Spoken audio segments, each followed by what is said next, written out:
हो गया? Good morning, बढ़िया सब। चलिए करें शुरू। पढ़ाई की थी घर घर जाके, तो रिवीजन कर लेते हैं। कौन सी नदी की बात की थी हमने? अभी तक कौन कौन सी नदियाँ पढ़ चुके हैं? सिंधु नदी का नंबर 1, सिंधु नदी का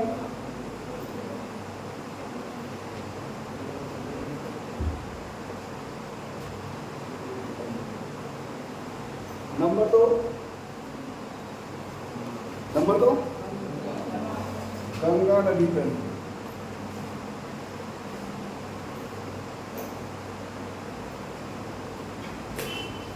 सिंधु नदी तंत्र में हमने पढ़ा सिंधु और उसकी सहायक नदियाँ। तो सिंधु कहाँ से निकलती है? सिंधु का उद्गम कहाँ से पढ़ा हमने? बोलो कहाँ से? कौन सा ग्लेशियर है? चेमायुंडम, बोखरचू चेमायुंडम उसी के नाम है। कहाँ पर है ये? तिब्बत में है। और इसकी सबसे बड़ी सहायक नदी कौन सी है? चिनाब। सबसे बड़ी सहायक चिनाब। चिनाब का उद्गम कहाँ से होता है? बड़ा लाचा दर्रा। बड़ा लाचा दर्रा किस राज्य में है? बड़ा लाचा हिमाचल में है। ठीक। और चिनाब का नाम, चिनाब किस राज्य में जाके पड़ता है? किस राज्य में? जम्मू में। और हिमाचल में किस नाम से जानी जाती है? चंद्रभागा। ठीक है। उसके बाद दूसरी नदी पड़ी हमने झेलम। तीसरी झेलम के बाद तीसरी कौन सी पड़ी? चिनाब की तो बात कर ही चुके हैं। रावी, ब्यास, सतलुज। सतलुज क्लियर है? सिंधु की सभी सहायक नदियों में से किस नदी का उद्गम स्थल भारत के बाहर है? किसका है? सिंधु की सहायक, सिंधु की बात नहीं कर रहा हूं मैं, सिंधु की सहायक नदियों में किस नदी का उद्गम स्थल भारत के बाहर है? किसका? सतलुज का। कहाँ पर है? तिब्बत में। किस झील से? राक्षस झील से। राक्षस झील या राक्षस ताल से। क्लियर? सतलुज और ब्यास किस स्थान पर मिलती है एक दूसरे से? किस स्थान पर? हरिके नामक स्थान किस राज्य में है? और हरिके नामक स्थान से कौन सी झील, कौन सी नहर निकाली गई है? इंदिरा गांधी नहर। वो बात कर ही चुके हैं कि सबसे ज़्यादा इंदिरा गांधी नहर से किस राज्य को फायदा मिलता है? चलिए अभी हम बात करते हैं गंगा नदी तंत्र की। गंगा नदी तंत्र की प्रमुख नदी कौन सी है? मैंने प्रमुख सहायक नहीं पूछा, प्रमुख नदी कौन सी है? तो गंगा ही होगी ना। प्रमुख नदी गंगा। गंगा का उद्गम कहाँ से है? गंगोत्री। गंगोत्री ग्लेशियर। गंगोत्री ग्लेशियर किस राज्य में है? उत्तराखंड के उत्तरकाशी में।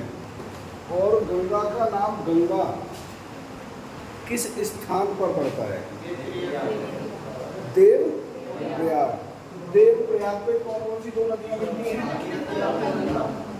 देवप्रयाग पे अलकनंदा और भागीरथी। और भागीरथी के साथ किस नदी का मिलन होता है? टिहरी में। टिहरी में, जहाँ पे टिहरी बांध बना हुआ है। कौन सी नदी है ये? भिलंगना।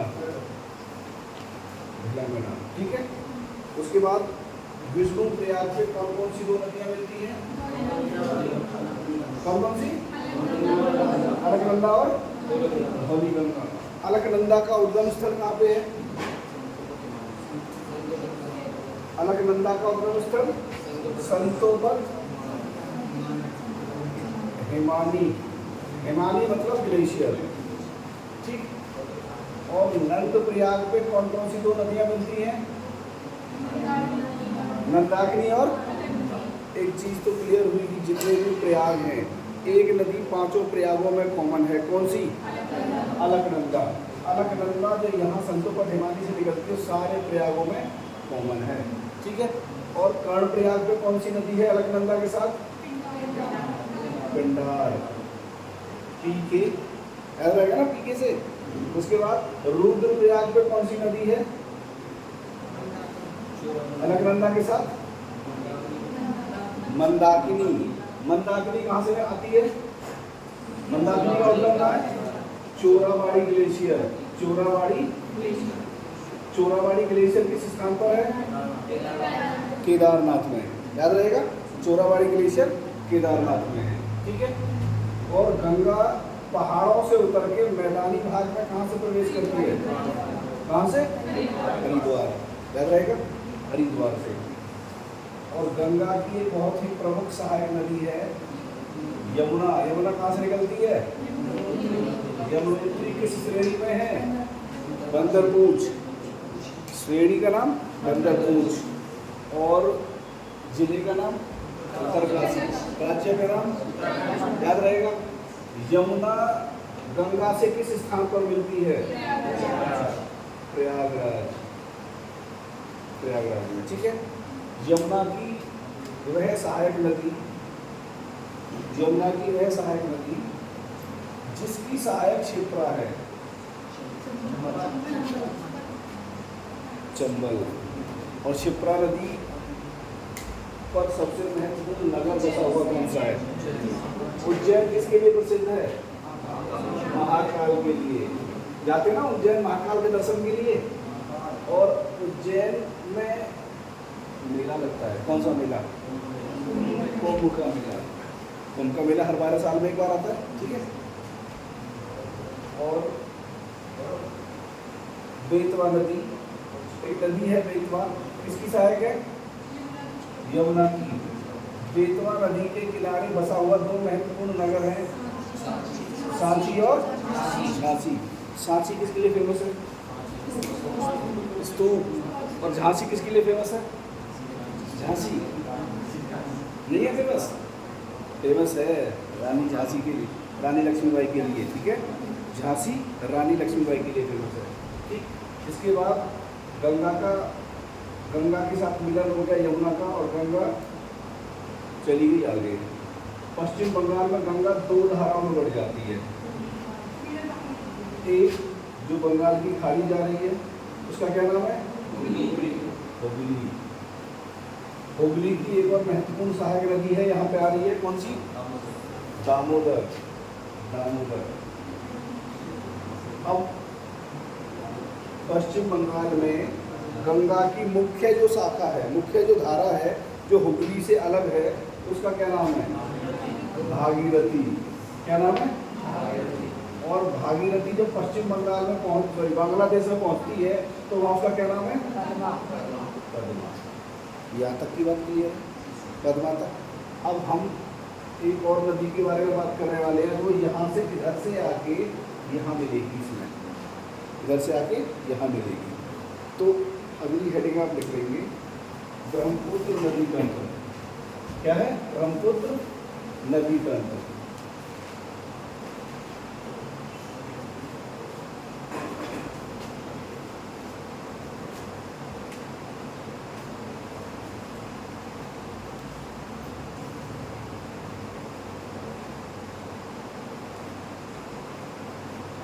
ब्रह्मपुत्र नदी तंत्र। ब्रह्मपुत्र नदी का उद्गम कहाँ पे है? सबसे पहले तो इसके उद्गम की बात करेंगे, तो लिख लीजिए इसका उद्गम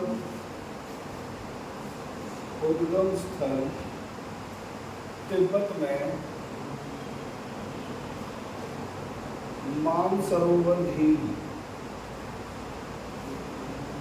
के निकट। कौन सा ग्लेशियर है? मानसरोवर झील के निकट चेमायुंडुंग। और वहां पे उसे आंगसी ग्लेशियर भी कहते हैं। क्या ग्लेशियर का नाम है? आंगसी। इसको तिब्बत में आंगसी बोलते हैं। आंगसी ग्लेशियर।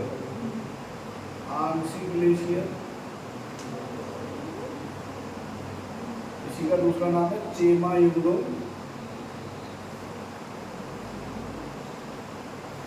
ग्लेशियर। चेमायुंडुंग ग्लेशियर। ठीक, चेमायुंडुंग ग्लेशियर। और अगर पूछ लिया जाए कि तिब्बत में ब्रह्मपुत्र नदी को किस नाम से जाना जाता है? यमुना कौन बोल रहे हैं? लिख लो, तिब्बत में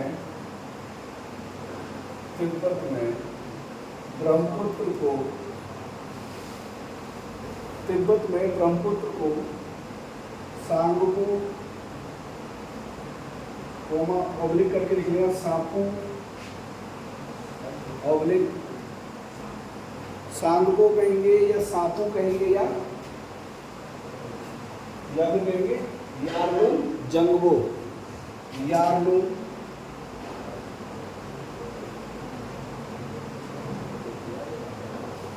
जंगबो, इसके नाम है यार्लुंग जंगबो। ठीक है, समझ में आ रहा है? चलिए, इसके बाद ब्रह्मपुत्र नदी हिमालय के उत्तर में पश्चिम से पूर्व की तरफ बहती है, तो लिख लीजिए। इसके पश्चात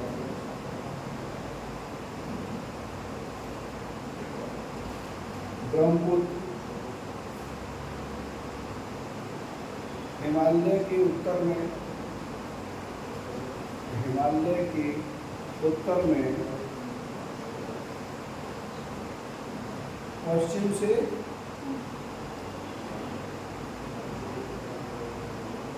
पूर्व दिशा में बहती है,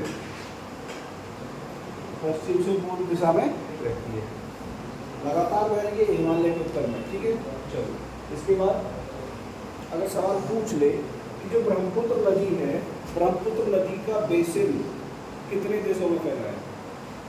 ब्रह्मपुत्र नदी का बेसिन कितने देशों में फैला है? नक्शे पे देख के दिमाग लगा लो, नक्शे पे देख के लगा लो। चलो लिख लीजिए, इसका बेसिन, ब्रह्मपुत्र का बेसिन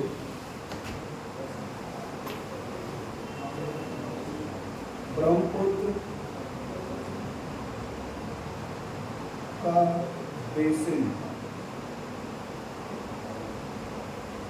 पहले तो चीन में ही होगा, भारत भी क्लियर है, बांग्लादेश भी क्लियर है, बीच में आप भूटान को बोल रहे हैं। बेसिन का मतलब है इसका क्षेत्र, जो जहाँ जहाँ इससे लाभ मिल रहा है, जहाँ जहाँ इसका क्षेत्र फैला हुआ है।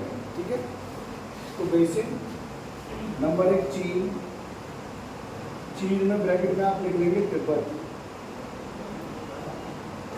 Number 2 Bhutan, number 3 Bharat, number 4 Bangladesh,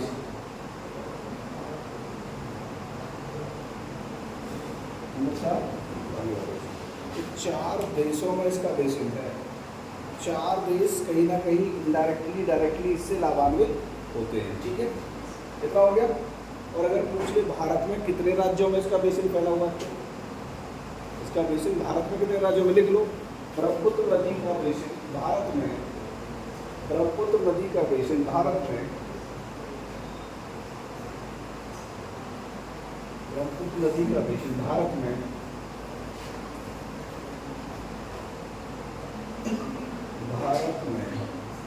सबसे पहले अरुणाचल प्रदेश, उसके पश्चात असम, उसके पश्चात मेघालय, नागालैंड,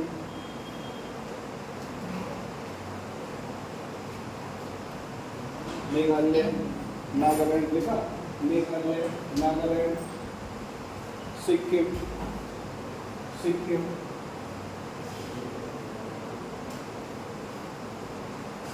पश्चिम बंगाल,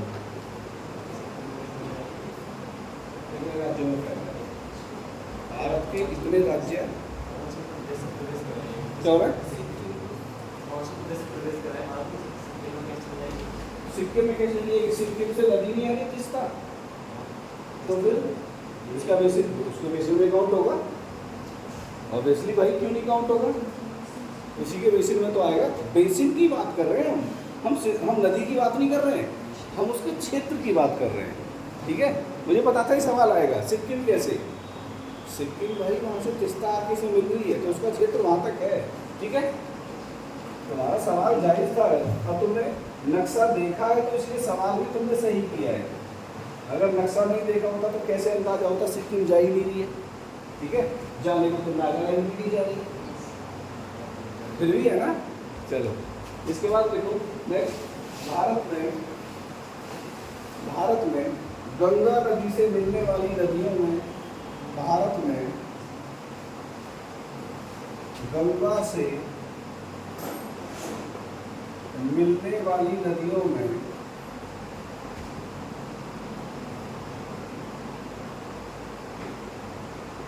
गंगा से मिलने वाली नदियों में यह सबसे बड़ी नदी है।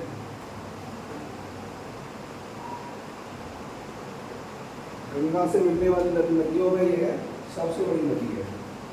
ठीक, कितना क्लियर हो गया? गंगा से जितनी नदियां मिल रही हैं उनमें सबसे बड़ी नदी कौन सी है? ब्रह्मपुत्र। सिंपल।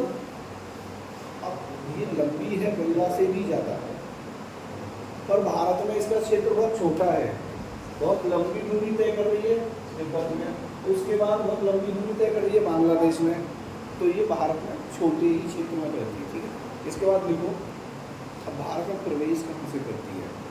क्या इसका नाम जो ब्रह्मपुत्र है, क्या पूरे भारत में ब्रह्मपुत्र ही नाम है, या शुरू से आखिर तक ब्रह्मपुत्र ही नाम से जानी जाती है? नहीं, नाम इसका भी कई बार बदलता है। ठीक है ना, तो इसमें अगला पॉइंट आप लिखेंगे ब्रह्मपुत्र नदी, ब्रह्मपुत्र नदी अरुणाचल प्रदेश में, अरुणाचल प्रदेश में ब्रह्मपुत्र नदी अरुणाचल प्रदेश में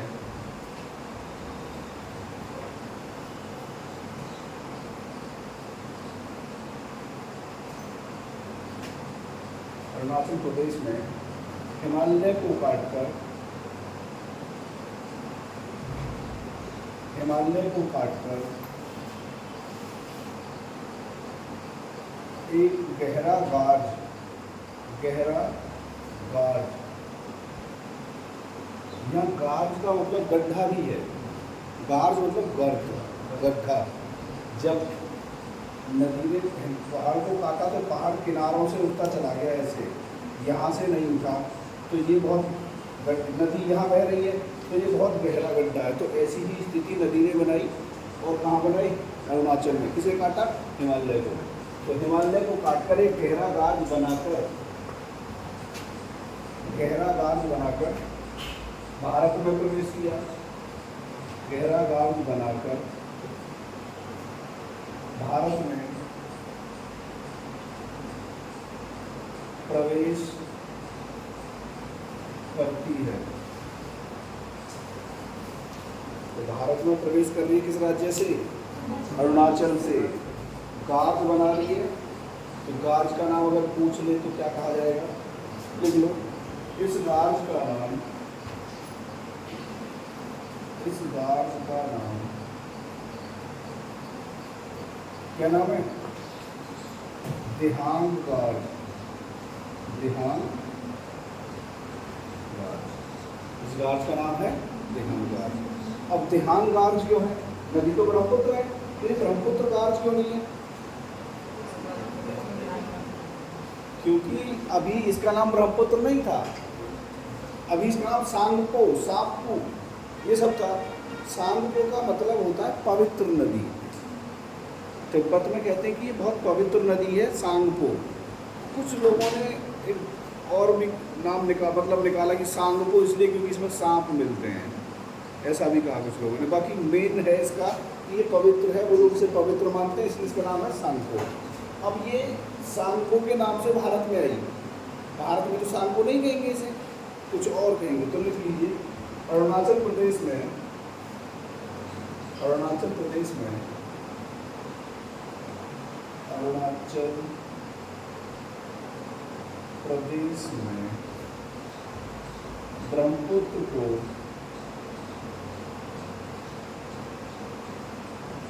किस नाम से जाना जाता है? दिहांग। क्योंकि दिहांग नदी है तभी तो नाम, गाज का नाम दिहांग है। दिहांग,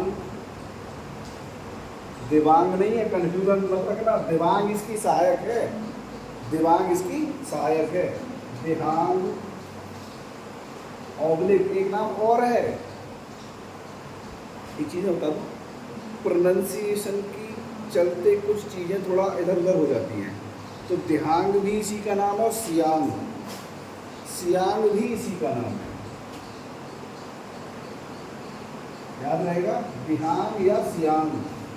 मुख्य रूप से जो ज़्यादा प्रचलित नाम है वो दिहांग है, याद रहेगा ना, ज़्यादा प्रचलित नाम क्या है, दिहांग। इसलिए इसको क्या कहते हैं, दिहांगार्ज, और नदी का नाम दिहांग नदी या फिर सियांग। ब्रह्मपुत्र को दिहांग या सियांग कहा जाता है। क्लियर। अब जब ये नदी अरुणाचल को पार करके असम में प्रवेश करती है, पासीघाट सादिया दो जगह हैं, पासीघाट और सादिया के पास दो नदियां इसमें मिलती हैं। जब मैं नक्शा बनवाऊंगा मैं सब बना दूंगा, आप बिल्कुल परेशान ना हो।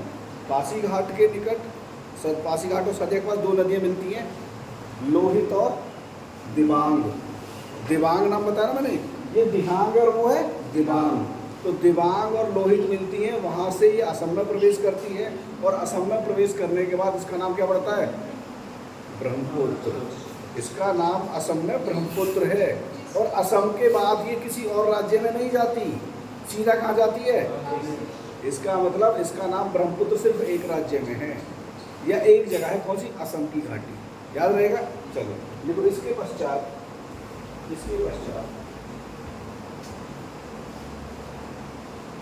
पासीघाट सादिया के निकट, पासीघाट सादिया के निकट, पासीघाट अरुणाचल में है और सादिया असम में है, याद रखना इस बात का।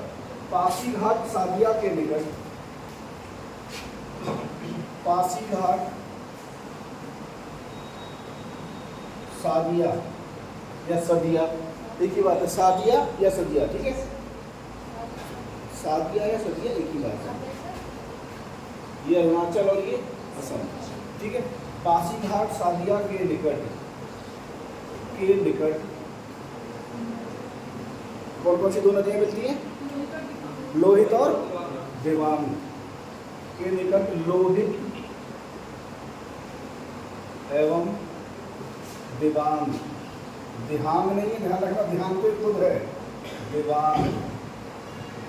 अब समझ में आ गया होगा कि दिबांग दिहांग की सहायक है, ठीक है। दिबांग, लोहित एवं दिबांग नदियां मिलती हैं,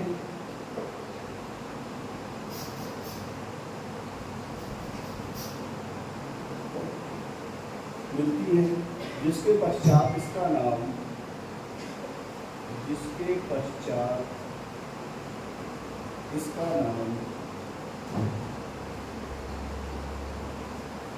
क्या पड़ा,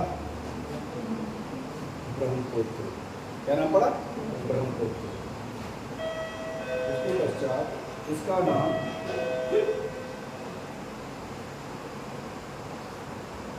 ब्रह्मपुत्र पड़ता है,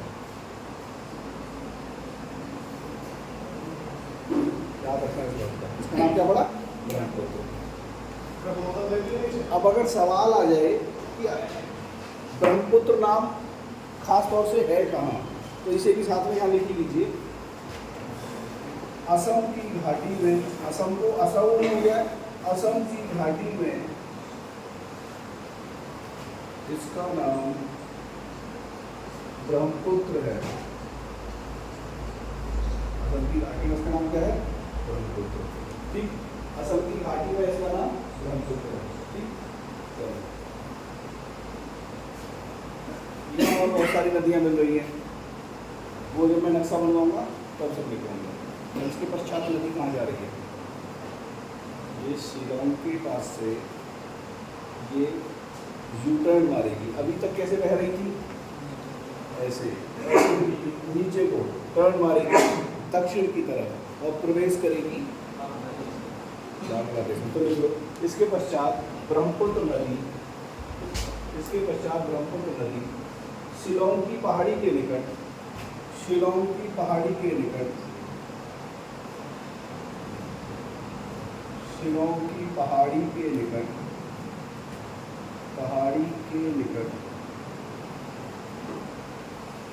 शिलोंग की पहाड़ी के निकट दक्षिण की तरफ मुड़ती है, एवं दक्षिण में मुड़कर या दक्षिण की तरफ मुड़कर दक्षिण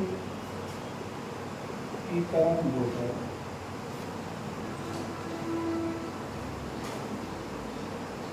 दक्षिण की तरफ मुड़कर कहाँ प्रवेश करती है? किस देश में? बांग्लादेश। बांग्लादेश में प्रवेश करती है।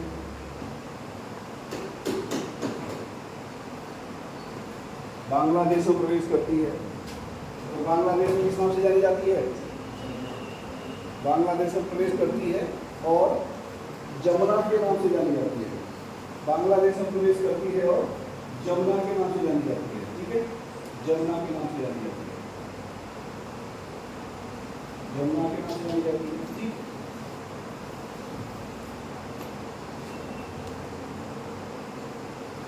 देखा। और अगर बांग्लादेश में जहाँ प्रवेश करती है असम से, उस जगह का नाम पूछ ले तो क्या लिखोगे? लिख लो वह स्थान, इसके आगे ब्रैकेट में लिख लेना स्थान का नाम गोलपाड़ा। गोलपाड़ा या गोलपाड़ा, जहाँ से प्रवेश कर रही है ब्रैकेट में आगे लिख लेंगे गोलपाड़ा के पास। गोलपाड़ा के निकट, गोलपाड़ा के निकट। ठीक है, गोलपाड़ा के निकट प्रवेश करके बांग्लादेश में, और वहाँ किस नाम से जानेगी? अब इसके बाद किसमें मिलेगी? बताओ, इसके बाद किसमें मिल जाएगी जाके? अब यहाँ पे कंडीशन इस तरह से है, एक नदी तो इधर से आ रही है, उसका नाम है पद्मा। एक नदी इधर से आई है, इसका नाम क्या है? जमुना। तो पद्मा जमुना में मिली है, जमुना पद्मा में? हाँ, ये मुख्य नदी है, ये सहायक है। अब ये जमुना है, पद्मा को संयुक्त धारा का नाम भी क्या पड़ा? ठीक है, और पद्मा के पश्चात फिर एक और धारा आगे मिलेगी कहीं से, फिर वो संयुक्त धारा आगे जाएगी। तो लिख लो इसमें मिलती है कि लिख लिया। इसके पश्चात आप लिखोगे प्रवेश करती है, और बांग्लादेश में प्रवेश करने के बाद लिखो वहाँ पर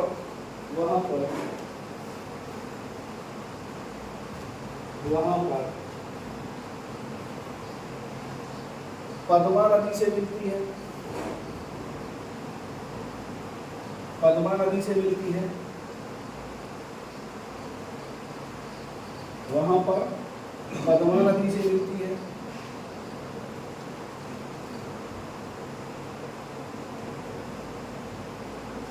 पद्मा से मिलती है,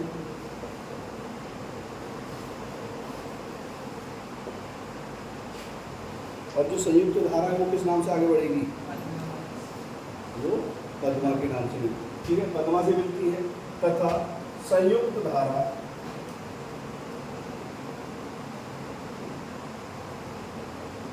पद्मा के नाम से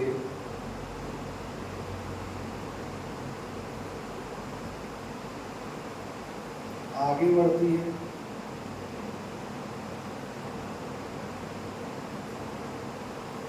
इसका मतलब यही हुआ कि मुख्य धारा कौन सी थी? पद्मा, और सहायक धारा कौन सी थी? जमुना। ठीक है, ठीक। अब एक चीज और,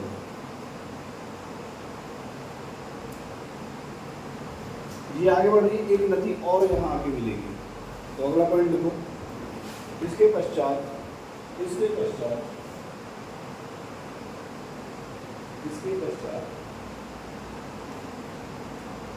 भैरव बाजार के निकट एक जगह है भैरव बाजार, इसके पश्चात भैरव बाजार के निकट।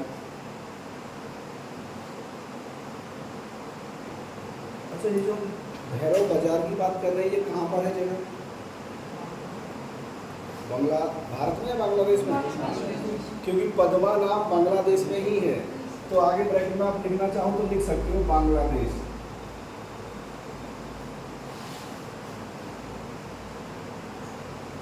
ठीक है, भैरव बाजार के निकट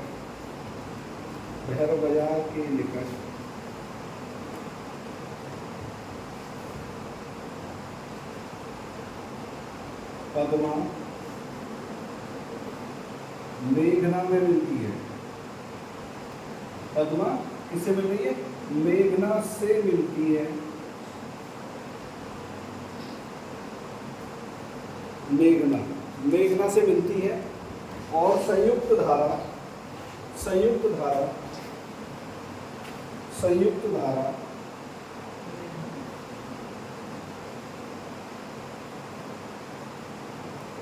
किस नाम से जाएगी आगे? किस नाम से? मेघना के नाम से। इसका मतलब यहाँ मुख्य नदी कौन सी हो गई? मेघना।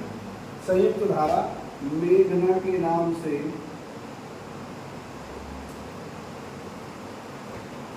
आगे जाती है, आगे चलती है और आगे चलती है और उसके बाद क्या होगा? क्या होगा? बंगाल की खाड़ी में मिल जाएगी। तो मिलने से पहले कुछ करेगी नदी, क्या करेगी? डेल्टा बनाएगी। इसके पश्चात चलती है और डेल्टा बनाते हुए, डेल्टा बनाते हुए बंगाल की खाड़ी में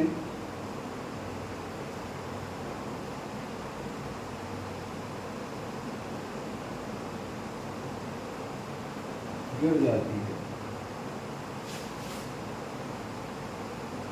बंगाल की खाड़ी में गिर जाती है। तो ब्रह्मपुत्र, गंगा और तमाम सारी नदियां कहाँ पहुंच गई? बंगाल की खाड़ी। सिंधु सारी नदियों का जल लेके कहाँ पहुंच गई? अरब सागर। नदियां कंप्लीट है। मैं इसका नक्शा बनाऊंगा, मुझे पता है। ये याद करना कंपैरेटिवली टफ है नक्शे के। नक्शे में एक बार देख लोगे ना, लगभग याद हो जाएंगी चीज़ें। अब इसे याद करोगे तो दिमाग से निकलती रहेगी। ठीक है, यहाँ तक हो गया। और भी कुछ फैक्ट है, मैं चाह रहा था पहले फैक्ट ही लिखवा देता, बाद में नक्शा बना के फिर और आगे जाते। अब ये जो मेघना है ये कहाँ से आती है? सवाल तो ये भी है ना, मेघना कहाँ से आती है? तो लिख लीजिए, अगला फैक्ट है मेघना की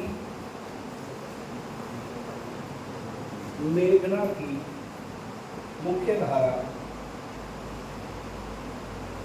मेघना की मुख्य धारा मणिपुर की पहाड़ियों से निकलती है। मणिपुर की पहाड़ियों से निकलती है। मेघना की मुख्य धारा मणिपुर की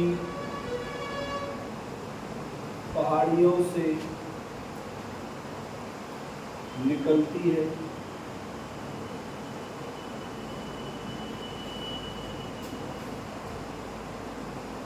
इसका मतलब है एक नदी है जो मणिपुर की पहाड़ियों से निकलती है, वो घूमती घामती दुनिया में पहुंच जाती है पद्मा या गंगा में मिलने के लिए, और वहाँ नाम क्या है उसका?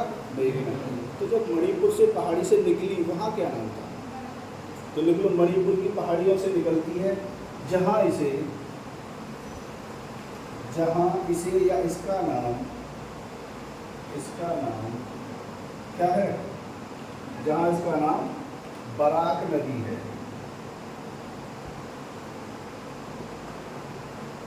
इसका मतलब बराक नदी ही बांग्लादेश में किस नाम से जानी जाती है? मेघना के नाम से। मेघना नाम क्यों पड़ा?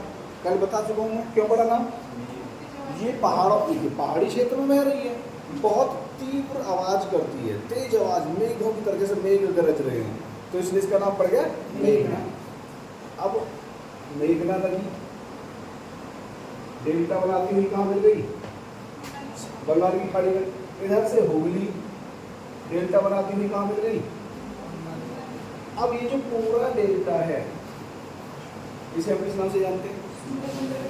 किसके? सुंदरबन डेल्टा या गंगा ब्रह्मपुत्र का डेल्टा, ऐसे जानते हैं ना। मगर इस डेल्टा का लगभग 70% हिस्सा तो बांग्लादेश के हिस्से में है और 30% हिस्सा इंडिया के हिस्से में है। हमारे पास सुंदरबन डेल्टा का कम हिस्सा है, ज़्यादा बड़ा क्षेत्र क्योंकि हमारे पास तो हुगली वाला क्षेत्र है। बाकी गंगा ब्रह्मपुत्र का पूरा क्षेत्र तो बांग्लादेश के पास है ना, बट वो इसे ब्रह्मपुत्र का डेल्टा नहीं कहते, क्योंकि ब्रह्मपुत्र का नाम तो बांग्लादेश में जमुना है और गंगा का नाम पद्मा है, और नदी समुद्र में किस नाम से मिली है? मेघना से, तो वो इसे मेघना का डेल्टा है। अगर पूछ ले मेघना का डेल्टा कहाँ है तो याद रहेगा, लिख लो इसे डेल्टा बनाते हुए इसके बाद लिखो बांग्लादेश में गंगा ब्रह्मपुत्र के डेल्टा को बांग्लादेश में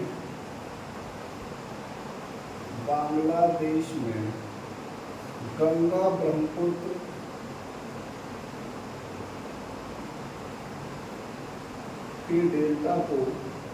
ब्रह्मपुत्र के डेल्टा को मेघना का डेल्टा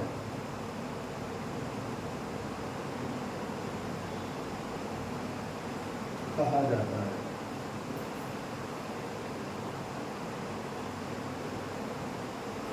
याद रहेगा भाई, हम गंगा को अलकनंदा नहीं कहते ना। क्यों नहीं कहते? जबकि अलकनंदा तो एक मुख्य धारा थी वहाँ पे, हम तो गंगा ही कहते। हमारे यहाँ जिस नाम से जानी जा रही वही कहेंगे, ठीक है ना। तो इसीलिए वो लोग मेघना का डेल्टा ही कहते हैं। और भारत में जो डेल्टा है वो हुगली के हिस्से का है, और पूरे डेल्टा को क्या कहते हैं? गंगा ब्रह्मपुत्र का डेल्टा। और उसका नाम क्या है? तो आगे देख लो, गंगा ब्रह्मपुत्र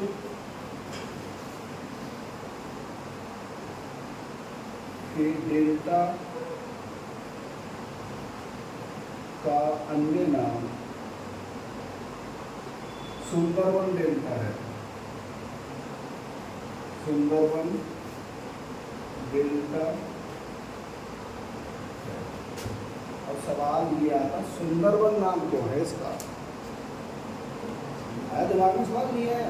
नहीं आया, हमें तो याद करने से मतलब है। हम क्यों दिमाग लगाएं? ऐसा ही है कि जी हम क्यों दिमाग लगाएं? आपने बताते सुंदरवन नाम है, हमने मान ली। बताओ क्यों? क्योंकि वहाँ एक वृक्ष है सुंदरी, वो सबसे बड़ी मात्रा में पाया जाता है। तो लिख लो सुंदरवन डेल्टा का नाम है क्योंकि सुंदरवन डेल्टा। अब ब्रैकेट में लिख लेना सुंदरी वृक्ष की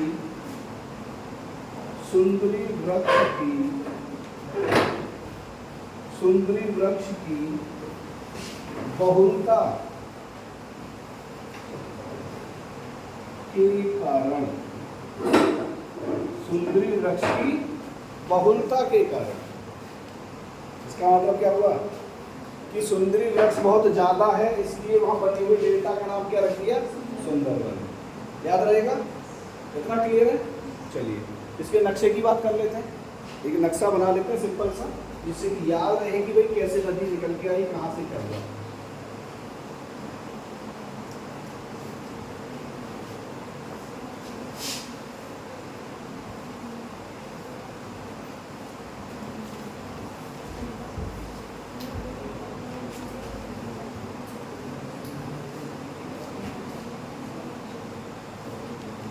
यहाँ पे ग्लेशियर है तिब्बत में, इस जगह का नाम है तिब्बत।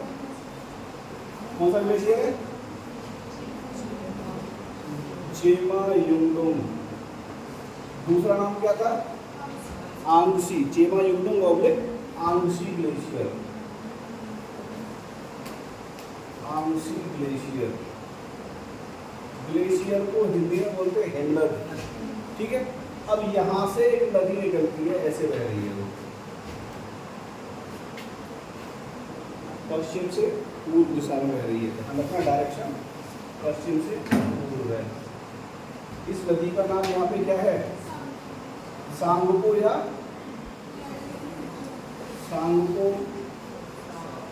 सांपू, यारलुंग, जंगवो, सारे नाम लिखने की जरूरत है क्या? वो तो पहले बोल चुका। अब ये नदी यहाँ पे जो आकृति है वो हिमालय की है। ये हिमालय के उत्तर दिशा में, जैसे इस नक्शे को आप देखोगे तो ये हिमालय है, ये वाला हिस्सा, इसके उत्तर दिशा में तो ये बह रही है, ये जा रही है। दिख रही है एक लाइन ब्लू कलर की, ये है, ये आगे तक जा रही है। और आगे जाके यहाँ पे है हमारा एक राज्य अरुणाचल, यहाँ जाके ये ऐसा मोड़ लेती है और यहाँ एक गार्ज का निर्माण करती है। इस गार्ज का नाम है दिहांग गार्ज। दिहांग गार्ज, इस गार्ज का नाम है दिहांग गार्ज। और इस राज्य का नाम है अरुणाचल, और यहाँ इस नदी का नाम क्या पड़ जाता है? दिहांग। इसका नाम भी यहाँ दिहांग है। फिर ये असम में होते हुए फिर कहाँ जाती है? बांग्लादेश। बांग्लादेश में ये प्रवेश करी, इधर से एक नदी और आ रही थी, ये उसमें जाके मिल गई। इस नदी की कंडीशन ऐसी थी, ये यहाँ कौन सी नदी है? गंगा। गंगा में फरक्का बैराज के पास दो धारा में बटी, एक धारा हुगली, क्या धारा है? हुगली, और हुगली में भी एक और धारा मिली थी इधर से आके, दामोदर। रिवीजन हो रहा है ना इसका भी। दामोदर मिली तो हुगली कहाँ चली गई? बे ऑफ बंगाल यानी बंगाल की खाड़ी। अब जाना तो ब्रह्मपुत्र को भी बंगाल की खाड़ी में ही है। अब यहाँ पे जो नदी है इसका नाम है पद्मा। क्या नाम है? और इसके बाद हम बात कर लेंगे इस वाले क्षेत्र की। दिहांग हो गया। अब यहाँ से एक नदी ऐसे निकलती है, इसका नाम है दिबांग। एक नदी ऐसे आ रही है, इसका नाम है लोहित। तो दिबांग और लोहित दोनों मिल जाती है यहाँ आके, इसमें बासी घाट और सादिया, याद आ गई जगह। यहाँ से इसका नाम पड़ जाता है ब्रह्मपुत्र। क्या नाम पड़ता है? ब्रह्मपुत्र। अब यहाँ पे हमारा राज्य है सिक्किम। सिक्किम से एक नदी निकल के आती है, इसमें आके मिल जाती है, इसका क्या नाम है? तीस्ता या तीस्ता, तिस्ता, कोई फर्क नहीं है, दोनों सेम है। आप समझ में आ गई? इसके बाद तीस्ता के बाद एक और नदी आती है भूटान से, उसका क्या नाम है? संकोश नदी। कौन सी नदी? संकोश, संकोश नदी। संकोश के बाद एक नदी और इधर से मिलती है, इसका क्या नाम है? मानस। क्या नाम है? मानस। फिर एक नदी यहाँ से और मिलती है, इसका नाम क्या है? सुबनसिरी। सुबनसिरी, ठीक है। एक नदी यहाँ से मिलती है, इसका नाम क्या है? कपिली। क्या नाम है? कपिली। एक नदी और यहाँ से मिलती है, इसका नाम है धनसिरी। क्या नाम है? धनसिरी। सुबनसिरी, धनसिरी, कपिली, तीस्ता, संकोश, मानस, दिहांग। ये इसका नाम क्या लिखा था मैंने? इसका नाम नहीं लिखा, दिबांग। इसका नाम है दिबांग, और इसका नाम है लोहित। समझ में आ गई चीज? आ रहा समझ में? सारी नदियाँ, ये तो बहुत सारी हैं, हस है, मनदेव है, मतलब बहुत सारी हैं, जिया बरेली है, इतनी सारी के नाम मैं नहीं लिख पाऊंगा, मतलब यहाँ नहीं बना रहा है, सिंपल लग रहा है, इन्हीं से सवाल आता है, ठीक है। अब यहाँ पे ये जैसे ही बांग्लादेश में प्रवेश करती है, इसका नाम क्या पड़ता है? जमुना। और बांग्लादेश में प्रवेश कहाँ से कर रही है? ये गारो पहाड़ी के पास से, गारो। तो गारो पहाड़ी के पास से बांग्लादेश में प्रवेश करी, इसका नाम क्या पड़ गया? जमुना। और जमुना किस में जाके मिल गई? पद्मा में। और संयुक्त धारा किस नाम से आगे बढ़ी? पद्मा। अब इधर से एक नदी और आ रही थी बह के, वो इनका यहाँ पे मुलाकात हो गई। यहाँ मुलाकात हुई तो इस नदी का नाम यहाँ तो था बरात। क्या नाम था? और यहाँ इसका नाम क्या पड़ा? मेघना। और जो संयुक्त धारा थी, संयुक्त धारा किस नाम से आगे बढ़ी? मेघना। और ये समुद्र में जो मिली डेल्टा बनाती हुई, ये किस नाम से मिली? मेघना के नाम से। किस नाम से? अब मेघना और पद्मा जहां मिली, इस जगह का नाम क्या है? अभी तो लिखवाया मैंने, क्या नाम है? भैरव बाजार। क्या नाम है?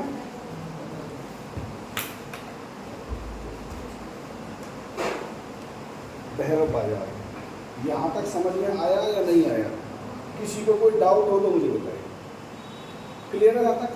अब आप चाहो तो गंगा नदी का जो मैंने मैप बनाया था उसे जोड़ के पूरा बना सकते हो। सारे के सारे प्रयाग बना दोगे, प्रयागराज बना दोगे, ठीक है।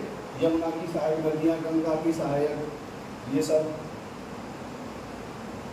बना पाओगे या नहीं बना पाओगे? सिंपल है।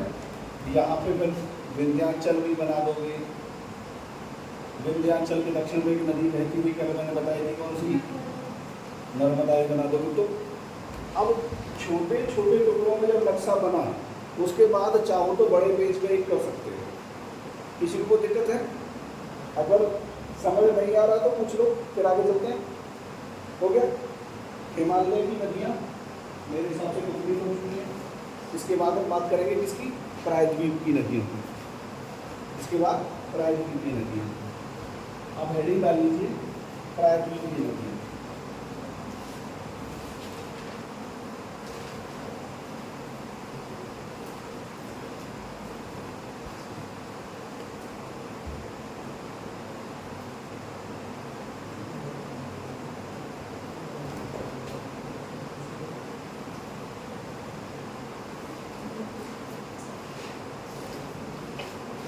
कुछ फैक्ट है, जैसे बंगाल का सूख किसे कहा जाता है? किस नदी को कहा जाता है? दामोदर। बंगाल का सूख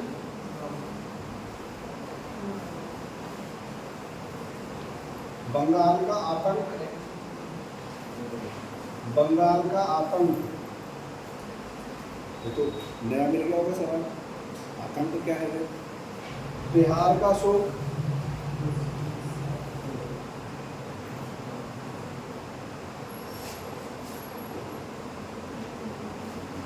उड़ीसा का शोक,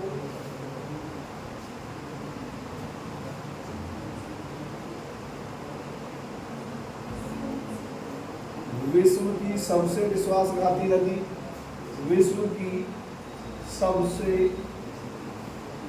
विश्वासघाती नदी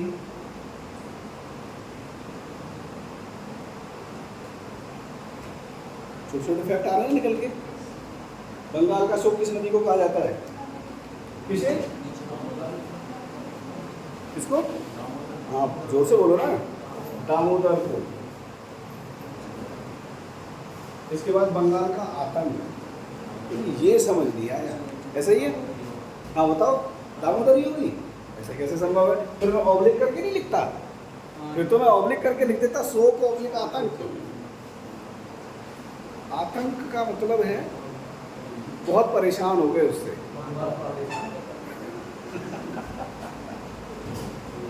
एक अच्छा, उस चीज से ना हम भी परेशान हैं। अब ऐसी कौन सी चीज़ है जो वहाँ भी कॉमन है और यहाँ भी है? पानी से संबंधित। चलो तालाबों से संबंधित है, इतना मैं बता दूँ। पश्चिम बंगाल निचला एरिया है, नदी के बेसिन में जाके सबसे डेल्टा के आसपास का क्षेत्र है, तो वहाँ पे नदी का जो ढाल है बहुत मंद है, तो पानी सारे में भर जाता है। जब पानी भर जाएगा तो जगह जगह तालाब जैसी स्थिति बन जाएगी। और हमारे यहाँ तालाब को सबसे ज़्यादा बर्बाद करने में किसका हाथ है? एक घास है तालाबों में जिसे हम समुद्र शोक कहते हैं, पालक जैसे पत्ते हैं जिसके, उसको बोलते हैं, उसका प्रॉपर नाम है जलकुंभी, जलकुंभी, वाटर हाइसिंथ। ठीक है, तो बंगाल का आतंक है जलकुंभी।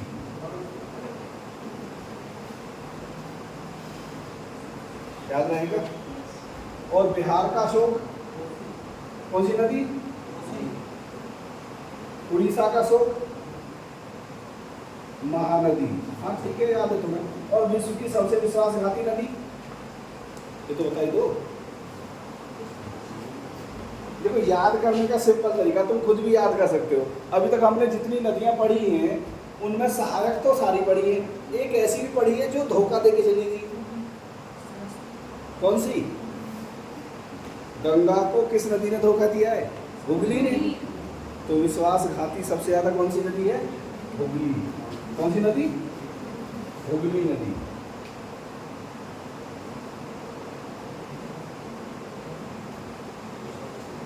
पता है क्यों? ऐसा नहीं कि गंगा को धोखा दे के आई है। जब बारिश होती है तो कुछ नहीं पता नदी की धारा कहाँ जाएगी, कुछ नहीं पता धारा, क्योंकि ढाल की जो कंडीशन है, ढाल बहुत स्लो है।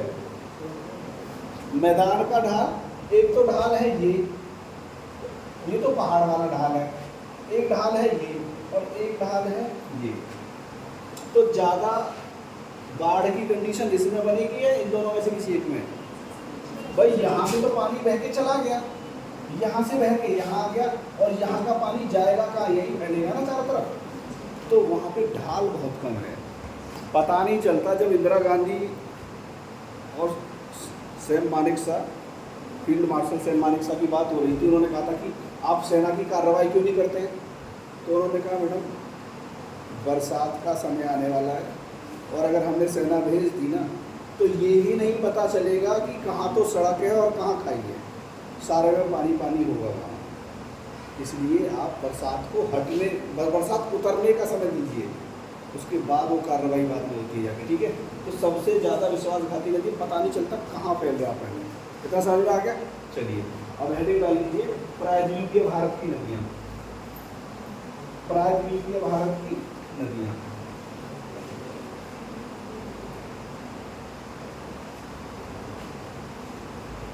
प्रायद्वीपीय भारत की नदियाँ।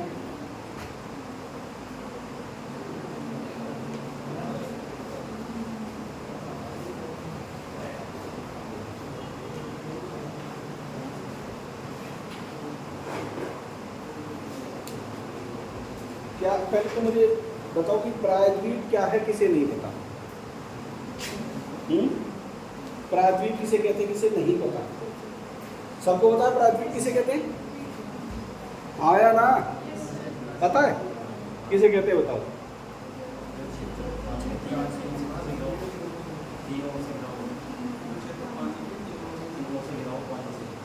तीन ओर से पानी से घिरा हो।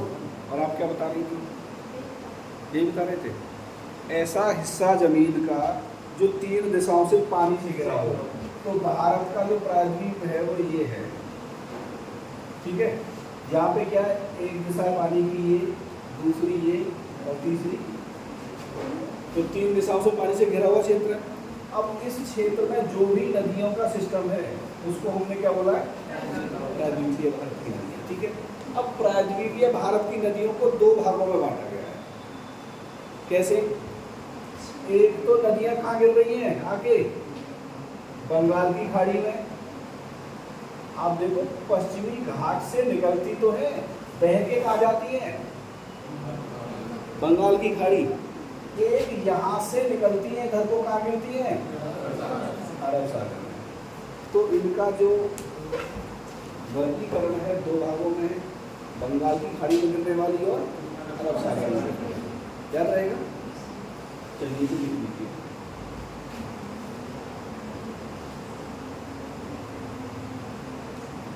प्रायद्वीपीय भारत की नदियों को, प्रायद्वीपीय भारत की नदियों को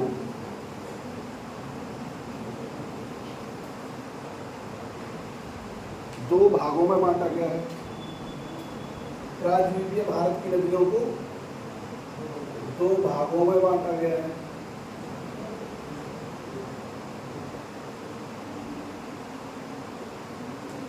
कौन कौन से? नंबर एक, बंगाल की खाड़ी में गिरने वाली,